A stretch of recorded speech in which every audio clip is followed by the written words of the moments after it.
Hello दोस्तों, मेरा नाम ए के त्यागी और आप देख रहे हैं एम्ब्लिश इंग्लिश विद ए के त्यागी चैनल, जहां पर मैं आपका स्वागत करता हूं अपनी डे नंबर 14 वोकैबुलरी में। उससे पहले आपने 13 वीडियोस को अच्छी तरीके से स्टडी कर लिया है। उसमें दिए गए जितने भी वर्ड्स एंड फ्रेजेस थे उनको आपने पढ़ लिया है और आप में से ज़्यादातर लोगों ने मुझे होमवर्क भेजा है जिसको मैंने चेक किया और जहाँ जहाँ आपके एरर्स थे उनको मैंने ठीक करके आपको वापस समझाया। तो प्लीज़ उस पर काम कीजिएगा, जहाँ पर एरर्स थे वो ठीक करने हैं क्योंकि वो बेसिक एरर्स थे आपके।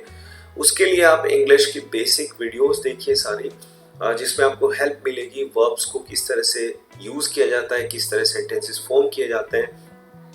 अभी रिसेंटली हमने एक नई सीरीज की है, रीडिंग सीरीज को स्टार्ट किया, जिसमें हम अलग अलग आर्टिकल्स और स्टोरीज के थ्रू आपको पार्ट्स ऑफ स्पीच, आपकी प्रोनाउंसिएशन, वोकैबुलरी को उसमें भी इम्प्रूव किया जा रहा है। तो वो भी आप देखते रहिएगा, उसका लिंक मैं यहाँ ऊपर भी दे रहा हूँ और उनको आप पीछे से जाकर देखिएगा ताकि उससे भी आपको हेल्प मिलेगी एक अच्छी इंग्लिश बोलने के लिए। तो दोस्तों, आगे बढ़ते हुए चलते हैं। और हाँ, प्लीज़ मुझे कमेंट करके ज़रूर बताइएगा कि और किस तरह की चेंजेस आप चाहते हैं इन में जो भी वीडियोस मैं बना रहा हूँ उसके अंदर। ठीक है, चलिए तो डे नंबर 14 में देखते हैं। ये सारी कॉमन चीज़ें हैं जो हमारे वीडियोस में आपको देते हैं as it is. Meaning of the abbreviation used, यहाँ पर समबडी है यानी एस बी, उसके लिए हम यूज़ करते हैं। एस टी एस समथिंग होता है कोई भी वस्तु यानी नॉन लिविंग। और नाउन आपका नाउन होता है, प्रोनाउन यहाँ पर है। और तो फर्स्ट वर्ड ले लेते हैं। फर्स्ट वर्ड है आपका make something public. It is short of phrase, और अगर आप इसको चाहें तो पब्लिसाइज भी कर सकते हैं एक एक्शन की तरह। किसी की बात का ढिंडोरा पीटना, उसको लोगों में फैला देना। ठीक है, इसका मतलब होता है मेक समथिंग पब्लिक। इसके एग्जाम्पल देख लेते हैं यहाँ पर। Don't share this secret with her, उसके साथ ये सीक्रेट शेयर मत करना। She will make it public, वो इसका ढिंडोरा पीट देगी यानी वो लोगों को बता देगी, इसको पब्लिक कर देगी। That means she will publicize it. Okay, they want to publicize this issue, वो इस इशू को सबको बताना चाहते हैं यानी उसका ढिंडोरा पीटना चाहते हैं।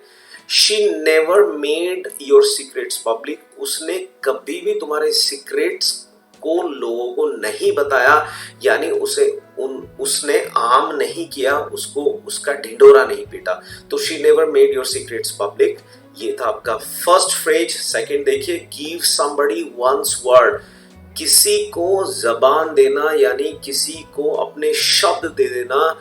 इसका मतलब होता है गिव समबडी वंस वर्ड, यानी या वंस की जगह आप पजेसिव यूज कर सकते हैं। अगर आप अपने लिए यूज करते हैं तो माई यूज करिएगा। हमारे शब्द अगर आप बोल रहे हैं तो आर यूज करिएगा। दे के साथ दियर हो जाता है, ही के साथ ही, शी के साथ हर। इस तरह से हम पजेसिव यूज कर लेते हैं वंस की जगह पर। तो आई ऑलवेज हेल्प यू, मैं तुम्हारी हमेशा सहायता करूंगा। I give you my word, मैं अपनी जबान देता हूं आपको। तो मैं आपसे वादा करता हूं, मैं आपको जबान देता हूं अपनी कि मैं आपकी हमेशा सहायता करूंगा। और सेंटेंसेस बनाकर देखिएगा दोस्तों, जो भी आप मुझे अपना होमवर्क भेजते हैं मेरे पर्सनल नंबर पर जो मैंने आपको दिया है डिस्क्रिप्शन में, वहां पर आप बिल्कुल अपने होमवर्क को अच्छे से तैयार करके दो दो तीन तीन सेंटेंसेस में बनाकर देखिए और पढ़ते रहिए धीरे धीरे। हाँ, मैं मानता हूँ कि ये थोड़ा सा आपको परसिस्ट करना होगा इस चीज को, बिकॉज परसिस्टेंस के बिना आप अपनी वोकैबुलरी को इम्प्रूव नहीं कर पाएंगे। ये प्रैक्टिकली मैं आपको सिखा रहा हूँ, सेंटेंसेस की हेल्प से आपको सिखाया जाता है। देखिए next third one, stick to one's word, यानी अपनी बात पर कायम रहना। तो यहाँ पर वंस की जगह भी हम पजेसिव यूज करेंगे, माई, हर, हिज, कोई भी ला सकते हैं। तो जैसे one should stick one's word. अब देखिए वन का जो पजेसिव होता है वो वंस ही होता है, इसलिए सेंटेंस में इस एग्जाम्पल में हमने वन का पजेसिव वंस यहाँ पर लगाया है। अगर आप सब्जेक्ट में आई लिखते हैं तो आप अपने पजेसिव को माई को यूज करेंगे। आप लिखते हैं तो यहाँ पर हिज लिखेंगे। शी लिखते हैं तो हर लिखेंगे, लाइक दिस। तो इस तरह से आप यूज करेंगे। तो यहाँ पर फिर से देख लीजिए example, that one should stick one's word. अगर आप चाहें तो उसको ऐसे बना सकते हैं, you should stick your word. ठीक है, तो तुम्हें अपनी जबान पर कायम रहना चाहिए। You should stick your word, तुम्हें अपनी जबान पर कायम रहना चाहिए। तो इस तरीके के दो तीन एग्जाम्पल्स बनाकर देखिएगा। नेक्स्ट देखिए, go. Go back on one's word यानी अपनी बात से मुकर जाना, वापस हट जाना, ठीक है। इससे रिलेटेड पिछली वीडियोस में मैंने बहुत सारे वर्ड्स एंड फ्रेजेस आपको दिए हैं, उनको आप देख सकते हैं यहाँ से। ये लिंक दे रहा हूँ मैं आपको, पीछे की वीडियोस देखते रहिएगा, पूरी प्लेलिस्ट में आपको शेयर कर रहा हूँ, ठीक है, ताकि आपको अंदाजा लगता रहे और आप किसी भी शब्द को ना भूलें। तो ही प्रॉमिस टू हेल्प मी, उसने मुझसे वादा किया था मेरी सहायता करने का, बट एट लास्ट मोमेंट, लेकिन अंत समय में he went back on his word, लेकिन वो अपने शब्दों से, अपनी बात से मुकर गया। फिफ्थ देखिए, अक्यूज समबडी ऑफ समथिंग, किसी पर आरोप लगाना किसी चीज का। अब देखिए समथिंग यहाँ पर है तो वो नॉन लिविंग है, यानी कोई भी काम आपने किया है, कोई भी चीज है जिसका आप पर आरोप लगा है, तो आप एक्यूज करते हैं समबडी को, किसी पर आरोप लगाते हैं किसी चीज को करने का, यानी आप यहाँ पर जिरंड भी लगा सकते हैं या फिर नाउन लगा सकते हैं। तो देखिए ये जो ऑब आपने लगाया ना अक्यूज के बाद, आपने समबडी यानी पहले आप अक्यूज लिखेंगे, राइट, अक्यूज के बाद आपको क्या लिखना है, ऑब्जेक्ट लाना है, और ऑब्जेक्ट के बाद आप ऑब लगाकर, तो ऑब के बाद दो ऑप्शन आपके पास रहेंगे, या तो आप नाउन लगाएं भाई, ठीक है, या फिर आप जिरंड का भी यूज कर सकते हैं, you can use at gerund, ठीक है।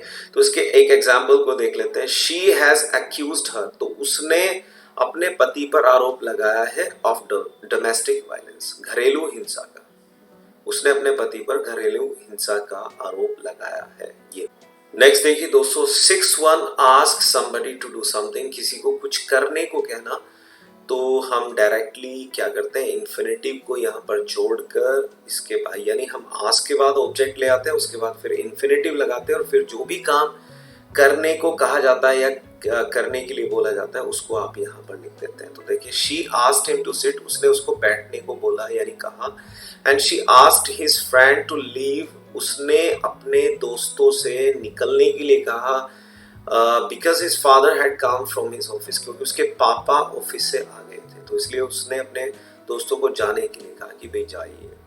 नेक्स्ट देखिए, 7th ones, blow the things out of proportion, यानी बातों को बढ़ा चढ़ाकर पेश करना, बातों को बढ़ा चढ़ाकर उसकी रियलिटी से ज्यादा बता देना किसी भी चीज को, तो that is the blow things out of proportion. या फिर हम इसके लिए एक और भी वर्ड यूज कर लेते हैं, इस फ्रेज की जगह पर आप इस वर्ड को भी यूज कर सकते हैं, और इसकी जो प्रोनाउंसिएशन होती है उसको यहाँ से देखिए, ध्यान देखिए, वैसे जनरली लोग इसको एक्सिजरेट, ओके राइट, बोल देते हैं, बट इसकी जो राइट प्रोनाउंसिएशन है वो है आपकी एग्जैचुरेट। देखिए ध्यान से सुनिए, एग्जैचुरेट, एग्जैचुरेट, ये मैंने लिखा है इसलिए ताकि आप कंफ्यूज ना हो। तो एग्जैचुरेट मतलब होता है बातों को बढ़ा चढ़ाकर पेश करना, जैसे इट इज रिडिकुलस यानी बड़ा हास्यास्पद है, we have a tiny disagreement, हम में छोटी सी असहमति है, and you blow whole things out of proportion, लेकिन आप चीजों का बखेड़ा खड़ा कर देते हो, यानी बातों को बढ़ा चढ़ाकर पेश कर देते हो कि भाई ये हो गया वो हो गया, जबकि छोटी सी असहमति है, इसको हम बैठकर, जैसे हम जनरली बातचीत करते हैं कि भाई बड़ा हास्यास्पद है, बड़ी हंसी की बात है कि छोटा सा हमें डिसएग्रीमेंट है, we have a tiny disagreement, and you blow the whole things, आप सभी चीजों को क्या कर देते हो, आउट ऑफ प्रोपोर्शन यानी एग्जैचुरेट कर देते हो, तो you exaggerate the things, fine. Next example देखिए, I am not exaggerating, it was a worst meal I have eaten in my life, right.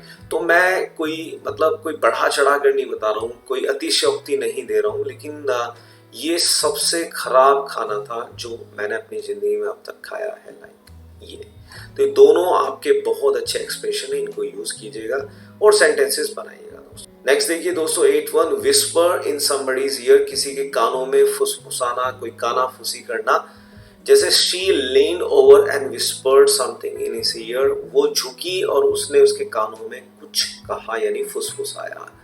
What are two girls whispering about, तो ये मतलब दो लड़कियां क्या फुसफुसा रही हैं, किस बारे में बातें कर रही हैं, यानी जैसे कानों में हम किसी के कुछ बोलते हैं, तो दैट इज थिंग। 9 देखिए, मम्बल मीन्स होता है बुदबुदाना, छोटी सी आवाज में कुछ कहना, that is called mumble. I am sorry she mumbled, यानी वो धीरे से बुदबुदाई, उसने कहा मुझे माफ कीजिएगा, आई एम सॉरी, मुझे खेद है, मुझे माफ कीजिएगा, शी मम्बल्ड। तो उसने कहा, ये डायरेक्ट नरेशन में मैंने एक स्टेटमेंट यहाँ पर बनाया, आई एम सॉरी, राइट। ग्रम्बल, देखिए दोनों का मतलब वैसे तो मम्बल एंड ग्रम्बल बुदबुदाना ही होता है, लेकिन फिर भी एक स्लाइट डिफरेंस होता है थोड़े में कि ग्रम्बल, मान लो जैसे हम धीरे धीरे किसी के बोल रहे हैं, शिकायत कर रहे हैं, असंतोषजनक पूर्वक कुछ कहना या गर्जना, वो ग्रम्बल हो जाता है। जैसे she spend the evening grumbling to me about her job, तो उसने मेरे साथ जो शाम बिताई वो क्या करते हुए, ग्रम्बलिंग यानी शिकायत करते हुए अपनी जॉब के बारे में, तुम मुझसे शिकायत करते हुए अपनी जॉब के बारे में शाम बिताई उसने। You never hang your coat up, आप अपने कोट को ऊपर नहीं टांगते, शी ग्रम्बल्ड, उसने शिकायत करते हुए बड़बड़ाई या बुदबुदाई, ठीक है। इस तरीके से हम इन सभी वर्ड्स और फ्रेजेस का यूज करते हैं दोस्तों। उम्मीद करता हूँ, आशा करता हूँ कि आपको ये सारे वर्ड्स अच्छे लगे हैं, और अगर आपके लिए यूजफुल है, आपको लगता है कि yes they can be very useful for me and to me और for my conversation, for my English, तो please I request all of you to like, या लाइक जरूर कर दीजिएगा। व्यूज बढ़ जाते हैं लेकिन उस प्रोपोर्शन में हमारे पास लाइक्स नहीं आते, तो प्लीज लाइक कीजिएगा और सब्सक्राइब कर लीजिएगा चैनल को दोस्तों, और प्लीज़ अपने दोस्तों के साथ शेयर करिए, थोड़ा सा सहयोग कीजिएगा। अभी तक इतना ही, अपना ख्याल रखिएगा। Thank you so much.